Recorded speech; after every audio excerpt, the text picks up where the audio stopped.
ஆனா இப்போ இது ரத்த குழாயா வச்சுக்கோங்க, இதுக்குள்ள இருக்கிறது தண்ணி ஊற்றி குங்குமம் போட்டுக்கிறோம், இது ரத்தமா வச்சுக்கோங்க. நாம் எப்படி இந்த மிஷின் மேல ஏன் நிக்கிறோமோ அதே மாதிரி இந்த மிஷின் மேல இந்த ரத்த குழாயை அந்த இடத்துல வைக்க போறோம். என்ன பண்ண போறோம்? ரத்த குழாயை இது மேல வைக்க போறோம். அப்போ இந்த குழாய்க்குள்ள என்ன மாற்றம் நடக்குதோ அதுதான் நம்ம உடம்புக்குள்ளேயும் நடக்கும். புரிஞ்சுதுங்களா?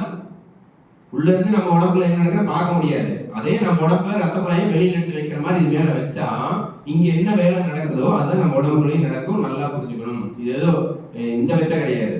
ஓகேவா? உண்மை உண்மை உண்மை. ஓகேவா? இப்போ யாரெல்லாம் இந்த டெமோ பார்க்கல, பார்க்காதவங்க கொஞ்சம் பக்கத்துல வாங்க. வாங்க, பார்க்காதவங்க மட்டும் வாங்க. ஏற்கனவே பார்த்துருப்பாங்க, அவங்களுக்கு தேவையில்லை. ரன் பார்த்தாச்சா? பார்த்தாச்சா? இந்த டெமோ பார்த்துருக்கீங்களா? ஓகே, கோபால் காமிச்சாரா? ஓகே, வாங்க வந்து பாருங்க. உள்ள வாங்க, இன்னும் பக்கத்துல வாங்க. சரிங்க சார். இன்னும் பக்கத்துல வாங்க. அப்படி சரி, நான் என்ன சொல்லிக்கிறேன்? இது ரத்த குழாய், இது ரத்தம், இது மேல நாம ஏன் நிக்கிற மாதிரி இதைய நிக்க வைக்கிறோம். இங்க என்ன சுழற்சி நடக்குதுன்னு பாருங்க. நான் என்ன சொன்னேன்? ரத்தம் வந்து இப்படி சுழற்சி ஆகும், அதனால சைடுல இருக்கிற கொழுப்படைகள் நீங்கன்னு சொன்னலையா, அது நடக்குதா இல்லையா நீங்க பார்க்கலாம். என்ன பண்ணுது தெரியுதா தெரியலையா? பக்கத்துல வந்து பாருங்க. தண்ணி மேல வர்றது மட்டும் தெரியுதா? இப்படி சுத்திட்டே வர்றது தெரியுதா? நல்லா தெரியுதுங்களா? உங்களுக்கு தெரியுதா? அப்போ இந்த ரத்த குழாயில இந்த சைடில் ஏதாவது கொழுப்புகள் படிஞ்சிருந்து அப்படின்னா இப்படி சுழற்சி ஆகும்போது இந்த பக்கம் இந்த பக்கம், அதாவது இந்த ரத்த குழாயில கொழுப்பு தங்கி இருந்தா இப்படி ரோல் ஆகும் போது இது என்ன பண்ணும்? கரைச்சிருமா கரைக்காதா? கரைச்சிரும் இல்லையா? ஏன்னா இந்த குழாய்க்குள்ள ரத்தம் எப்படி சுத்துது? இப்படி சுத்திட்டு வருது. நல்லா பாருங்க, இப்படி சுத்துற தெரியுதா? இந்த மெத்தேல சுழற்சி ஆச்சுன்னா நம்ம முடியுமா இருக்கிற ரத்த குழாய்க்குள்ள இருக்கிற கொழுப்பு அடைப்புகள் நீக்கப்பட்டு ரத்த குழாயில ஒரே மாதிரியான சீரான ரத்தோட்டம் வரும். ரெண்டாவது, ரத்த குழாய் சுருங்கி இருக்குது அப்படின்னா, ரத்த குழாய் இப்படி சுருங்கிக்குன்னு வச்சுங்க, இந்த இடத்துல ஒரு சுருக்கம் இருக்கு அப்படின்னா இப்படி ரோல் ஆகும்போது ஆட்டோமேட்டிக் என்ன ஆயிடும்? விரிவடைய வச்சிரும். ரத்த குழாய் சுருக்கம் இருந்தா இப்படிதான் ரோல் ஆகுது, ஆட்டோமேட்டிக்கா அந்த சுருக்கம் ஆட்டோமேட்டிக்கா விரிவடைய வச்சிரும். என் கை சுருங்கி இருக்குது, இப்படி ஒரு ஆள் இப்படி சுவிச்சு அப்படின்னு இந்த கை விரிவடையாது. அதே மெத்தட்ல ரத்த குழாயில இருக்கிற சுருக்கங்கள் நீக்கப்படுது. மூன்றாவது விஷயம், அந்த தண்ணி வந்து இதுக்குள்ள ரத்தம் வந்து இப்படி சுழற்சி ஆயிட்டு இருக்கும்போது சென்டர்ல கேப் தெரியும் பாருங்க, இதுக்குள்ள வந்து பாருங்க,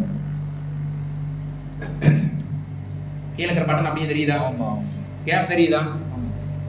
அதாவது இந்த பூமியுடைய சுழற்சி முறையில ரத்தம் சர்க்குலேஷன் ஆகும்போது இந்த சென்டர்ல கிடைக்கக்கூடிய கேப் வழியாக நாம சுவாசிக்கக்கூடிய ஆக்சிஜன், நுரையீரல் வழியா சுவாசிக்கிறோம் இல்லையா ஆக்சிஜன், இந்த ஆக்சிஜன் வெற்றிடத்தில் பரவும் இல்லையா? காற்று வெற்றிடத்தில் பரவும். படிச்சிருக்கிறோமா? அப்போ நம்ம சுவாசிக்கக்கூடிய ஆக்சிஜன் இந்த வெற்றிடம், எல்லா ரத்த குழாயிலையும் இந்த வெற்றிடம் கிடைக்கிற போது இந்த வெற்றிடத்தின் வழியாக ஆக்சிஜனும் எல்லா உறுப்புகளுக்கும், உள்ளங்கால இருந்து உச்சந்தால் வரைக்கும் அத்தனை உறுப்புகளுக்கும் சமமா கொண்டு போய் ஆக்சிஜனையும் சப்ளை பண்ணுது. அப்ப ரத்த குழாய் ஃபர்ஸ்ட் விஷயம், ரத்த குழாய்க்கு கொழுப்பு அடைப்பு நீக்குது, சுருக்கம் இருந்தா விரிவடைவிக்குது, ஆக்சிஜனை சப்ளை பண்ணி கொடுக்குது. ரத்தத்தில் கலந்திருக்கக்கூடிய சத்துக்கள் அனைத்தையும் எல்லா உறுப்புகளுக்கும் சமச்சீரா கொண்டு போய் கொடுக்குது. ஏன்னா உள்ளங்கால இருந்து உச்சந்த வரைக்கும் ஒரே மாதிரி ரத்த ஓட்டம் போகும். இந்த ரத்த ஓட்டம் போகையில ரத்தத்தில் சத்து என்னாக எல்லா உறுப்புக்கும் ஈவனா போயிடும். இந்த 4 விஷயங்கள் உடம்புக்குள் நடந்தா ஒரு உறுப்புக்கு தேவையான ரத்த ஓட்டம் போகுது, அடைப்பு இல்லாம போகுது, ஆக்சிஜனும் சப்ளை பண்ணி கொடுக்குது, அந்த உறுப்புக்கு தேவையான சத்துக்கள் அனைத்தும் போகுது அப்படின்னா அந்த உறுப்பு ஆக்டிவேட் ஆகும், நல்ல செயல்திறன் அதிகரிச்சு அந்த உறுப்புல இருக்கிற கழிவுகளை ஆட்டோமேட்டிக்கா உடம்புட்டு வெளியேற்றிடும். இந்த விஷயம் நடந்தா உடம்புல நோய் வருமா?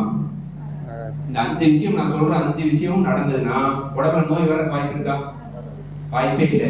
இப்படி ஒரு கருவியை ஒட்டுமொத்த குடும்பமும் ஆரோக்கியமா இருக்க ஒரு கருவியை 1000 சயின்டிஸ்ட் வச்சு ஆராய்ச்சி பண்ணி கொடுத்துருக்காங்கன்னா நான் உட்காந்துட்டு என்ன பண்ணிருக்கிறோம்?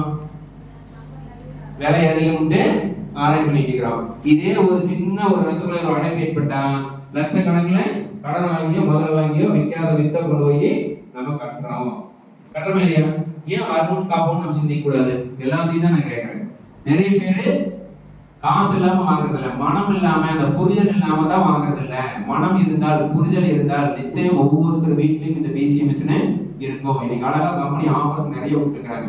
இந்த ஆஃபர் பயன்படுத்துறீங்கன்னா நிறைய ப்ராஃபிட் உங்களுக்கு கிடைக்கும். உங்களை அப்ளை லெட்டர் கேட்டு அந்த ஆஃபரை பயன்படுத்தி இந்த பிசி மிஷினை வாங்கி குடும்பமே ஆரோக்கியமாக இருக்க மிகப்பெரிய சப்போர்ட் ஆகக்கூடிய மிஷினு. இந்த மிஷினுக்கு எல்லாரும் சேர்ந்து மிகப்பெரிய ஒரு பாராட்டம் தெரியும்.